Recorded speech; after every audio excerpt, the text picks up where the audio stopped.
খুব ভালো, খুব ভালো। তো আজ আমরা গিয়েছিলাম রান্নাদার বিরিয়ানির দোকানে। তো দেখতে থাকুন কিভাবে যেতে হয়।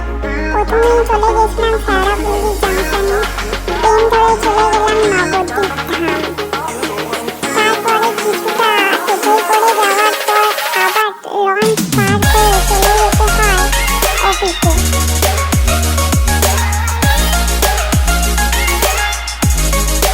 অসাধারণ ছিল, দেখুন মন্দিরটাও দেখা যাচ্ছে। লঞ্চ থেকে নেমে কিছুটা আবার টোটোয় করে যাওয়া হলো মন্দিরের দিকে। এই মন্দিরটার সামনে একটি রুম ভাড়া নেওয়া হলো থাকার জন্য। মন্দির ঘুরতে যাওয়ার সময় জাস্ট ভিউটা অসাধারণ ছিল। ফিরে হয় কুপন কেটে লাইন দিয়ে চলে যাওয়া হলো খাবার রুমের দিকে।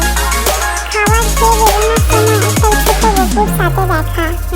বিকেলবেলা কিছু মন্দির ঘুরতে যাওয়ার সময় 1 নম্বর গেটের পাশেই রানাদার বিরিয়ানির দোকান।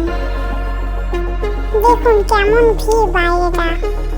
আর নিরামিষ বিরিয়ানিটা খেতেও অসাধারণ ছিল। আপনারাও যাবেন, খেয়ে দেখবেন এই নিরামিষ বিরিয়ানি।